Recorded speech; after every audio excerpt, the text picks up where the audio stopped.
Hi there, and welcome to the garden with Hyundai Power Products. My name's Adrian, and today we're going to look at this HYMT5200X 5-in-1 multi-tool. So I'm going to open the box, lay the contents on the table so you can see exactly what you get.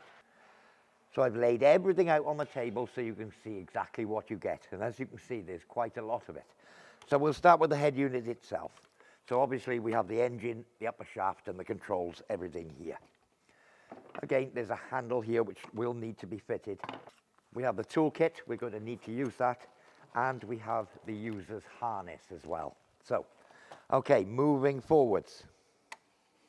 We have the trimmer head. Now, this will need a little bit of assembly. As you can see, we have the guard here, and we have the standard bump head. And again, we have the blade as well. There's a different way of fitting this. Okay, so that's everything associated with that part. We have the extension shaft, which is another meter long, so that gives you the extension and longer reach. We have the hedge trimming attachment. This comes with a plastic cover, and this can be used in conjunction with the extension pole as well.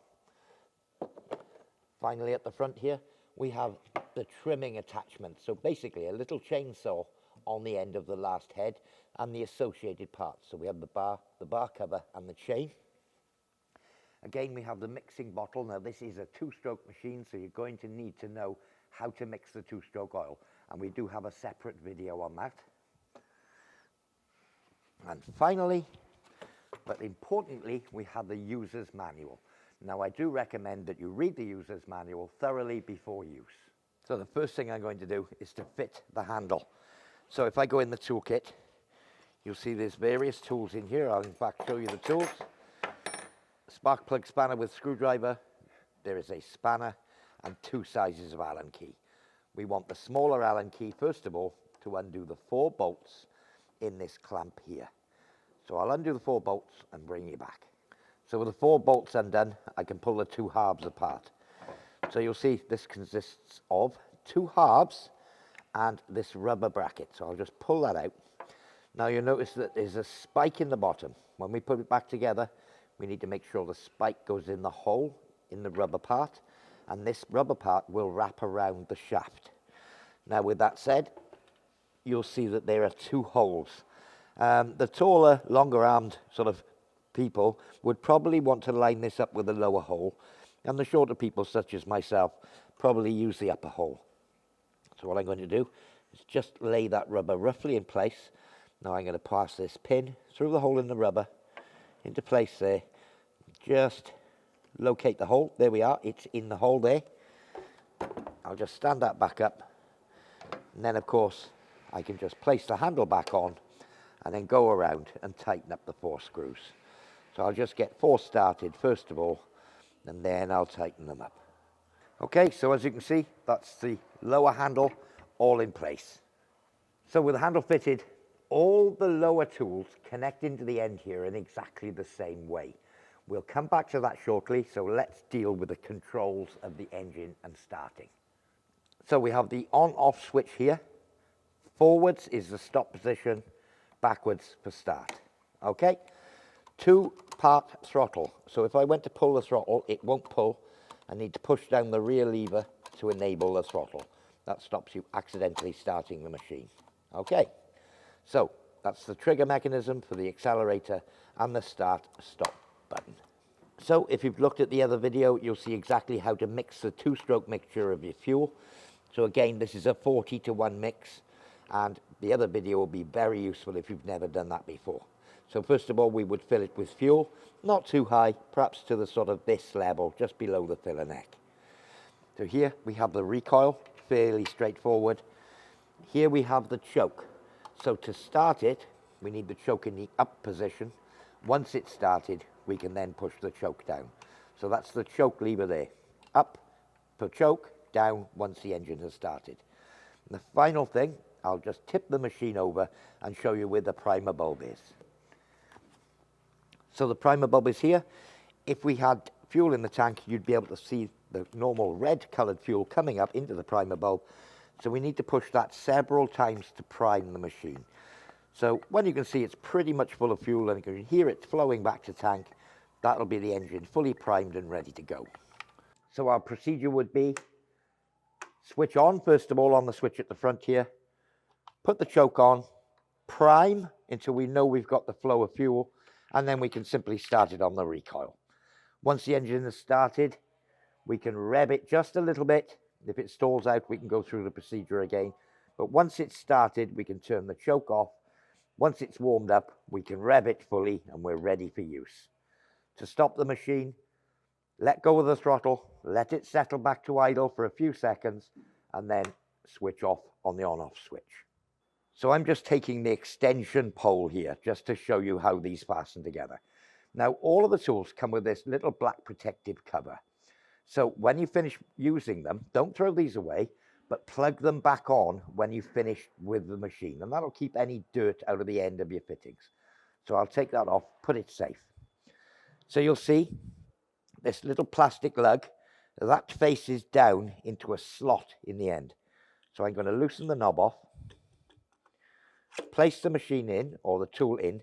Now you'll see here, let me just pull out a little bit, this red line. Now this red line will be in exactly the right place. So when you push it in, you'll see the red line come up to the end of there. You know you're fully inserted. Once you're there, tighten up the knob, and that's the simple quick release connection. To remove it, undo the knob again, pull the tool back out, and remember to put the cover back on. There we are, and that'll stop any dirt getting into the end of your shaft. So I've got the chainsaw attachment here. As you can imagine, well, it's a pruner basically, but again, it's got the plastic cover, fits in exactly the same way, up to the red line, exactly the same. So all the tools follow that exact method. Okay, so we're going to look at the trimmer head next. Obviously, this comes with a guard to protect you, and there are 2 screws pre-fitted in the guard. So I'm just going to unscrew those, and the guard, very simple to fit. Place the lower tool on top there, just start those 2 screws. So I'll get that one started, I think I've got it there. Get the second one started. Okay, that started them off. Again, I can go back in my toolkit, get the larger of the 2 Allen keys this time, and tighten up those 2 screws. So don't be tempted to leave this step out. Make sure you put the guard in position. That's the guard fitted. So next I'm going to move on to showing you how to fit the brush cutter. Now you'll see on here that it's got a yellow sticker over the hole. There's a hole in the center. And it does say that excessive vibration will occur if the blade's not mounted correctly or centrally on the drive shaft. So it's very important to get this mounted centrally. So I'll show you exactly how to do that. So to undo the nylock nut, we need to fix the shaft of the machine, or that goes into this little gearbox here. And you'll see this hole on the side, and there's a corresponding hole on the adapter ring inside. So I may need to just turn it around, and you'll see, there we go, I'm in the adapter ring. So now, left-handed thread, so that's off with the nut. That's off with the little bump ring. Okay, now we must leave this spacer on, or this drive connector. So we leave that on. Now I'm just going to take my little blade here, remove the sticker. What I tend to do is put the writing on the blade facing up. So we need to make sure that that's fitting exactly on there, not loose in any way. So with that done, where's my little spacer? We then take this washer here, and we want the hollow side facing the blade. Then on with a little ring, and then anti-clockwise, we need to tighten up the nut. So what I'll do is just find that hole again to lock the shaft. Remember, it's a left-hand thread. I'm using the box spanner that was provided. So I'm just going to remove this blade now. Again, anti-clockwise would be tightening up, and clockwise to loosen, because it's a left-handed thread. So what I tend to do now is to put that washer back on, and then, still holding the shaft, screw the bump head on again. Let's just get it started square. Where are we? There we are. There we are. Hold it solidly, spin it on, And that's how we fitted the bump head for grass trimming. And again, to remove the bump head, just remember it's the opposite way that you'd normally think. So to tighten this, I turn clockwise to undo it. There we are. But you need both of these rings when you fit the bump head. If you don't put them on, you're going to have trouble getting it off again. So make sure you leave both of these in place, and at all times we're going to need this in use. So for the hedge trimmer head, you'll see it's got these two levers here. So what we can do is actually lock the head at an angle. So if I lift that up, push the two levers, as you can see, I can fix it at that angle. If I squeeze the levers together, I can fix it at that angle, or I can have it straight on. In fact, it'll go at any graduation from about there all the way to straight, and even beyond straight in the other direction, right round that way at 90 degrees. So it's pretty universal as to how the head can be adjusted. Other than that, there's no further assembly. Always keep the plastic cover on it when it's not in use. It'll prevent any damage to the blades. So, as I described, squeeze the triggers, freeze it up, and then it locks off. I'll squeeze them again and put it back right round into its storage position. So that's the hedge trimmer head. So, the pruner head. Okay, so there's a little nut on here, conventional thread. I'm using the spanner that came with the kit. No left-handed threads this time. I'll remove the nut and just remove the plastic cover. Okay, now this gives us access to be able to fit the chain and the bar. So if I look at this chain bar, and as you can imagine, the top of it, where it says Hyundai here, the top would be the top. So the cutting face would be the underside. So you'll see a little symbol here.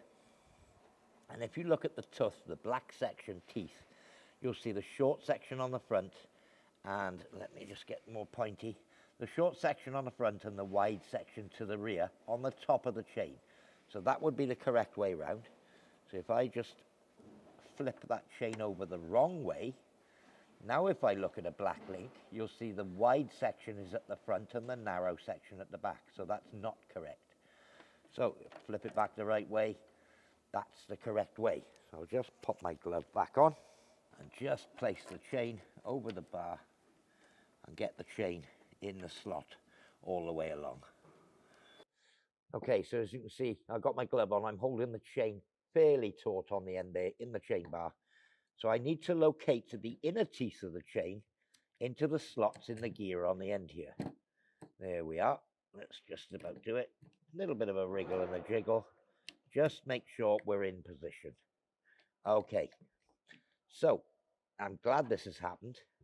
There's a drive pin here in this lower hole, as you can see. Now this is the adjustment pin, and it's too close this way to allow me to push back to get it in the hole. So I'm just going to remove that bar, but just show you the adjuster. So the chain tensioner is done with this screw on the end. So if I bring it a few mil further forward, as you can see, that just came here towards the end. I should now be able to get it on. It would be very simple just to make it look easy, but these things are meant to be helpful. So again, I think we're all right this time. So put the chain in the slot on the end. Shouldn't need any force for this. It should just drop in. And there we are. That's the chain in its base position. The pin is now in the hole. That's far enough back. The chain is in the gear here, and we're still in the groove all the way round. So the next thing for me to do is to put the cover back on again.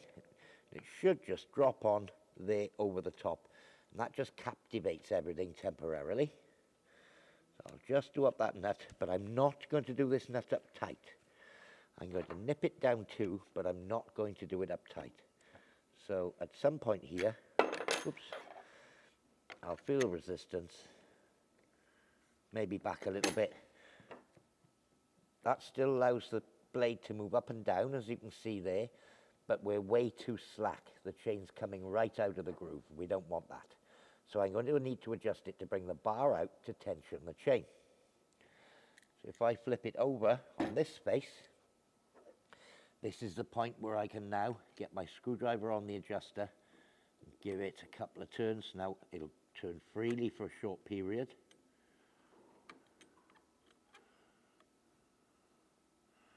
Now you can see as I'm tightening it, the chain pulling up into the groove. So we're looking for it to be not hard that you can't pull it out, but tight enough that it should snap back into the groove. So let's just try that. Okay. Now another thing before we tighten up this nut is there will be a bit of play in here, as you can see. We need to make sure that the play is up, which is where the pressure of using it is going to put it. So with that up, we just take the spanner, finally tighten up on the cover nut, and that'll lock the blade and the chain in position. So now the blade doesn't move, it's in the up position, and as you can see, that now snaps back in, it's free to move, and it snaps back in the groove. That would be the correct adjustment. Now, one point of note here, when you first start using this, the strain or the chain will stretch initially over the first minutes and times that you use it.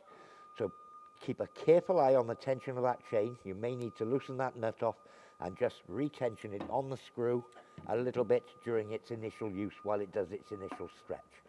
Once it's settled down, done its stretch, it should stay in set for a fair amount of time. So of course we're going to need to put chain lubricating oil in here. So it just fills from the top, and obviously it's a clear container. There's an upper limit here so you can see how full to fill it. And obviously if you don't use oil, that chain won't last long at all. You do need to lubricate the chain. Again, with that said, when you're not using it, make sure that you put the cover on. It is very sharp. And again, bear in mind, although it be small, this is still a chainsaw. It's a very dangerous piece of equipment, so make sure that you're very cautious and follow all the normal precautions that you would do with a full-size chainsaw. So the final part of the equipment is the harness. So okay, we have the harness here. It has a quick release buckle here. You simply squeeze the two buckles to release and replace the harness. So I'll put the harness on and show you how it works. So I've just put the harness on and roughly adjusted it to myself. Obviously I've got padded shoulder straps. I have the quick release here on the front. Okay, all in line. And the pad here is designed to sit on your right hip. Now it's all adjustable for height, distance, position. Bigger people might need to loosen off these straps here, but it is all adjustable, and again on the side for how tight it is around your chest. So that's how to fit the harness, pretty straightforward. And I'll show you how the quick release mechanism works for the trimmer itself. So as you can see, we have this little red tag here, which pulls this lever out. Now if I pull that lever out, it releases this clip.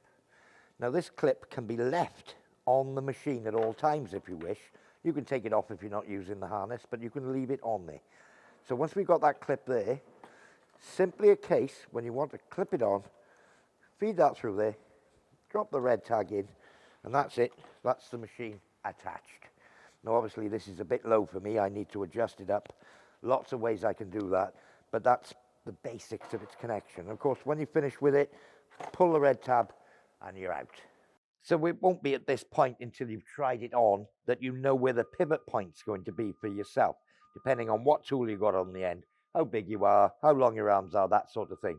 So there is a little screw under here, again one of the Allen bolts, and you can move this pivot point back and forth to set it so it feels most comfortable for you. I do hope you found this demonstration useful. I've been Adrian, and thank you for watching.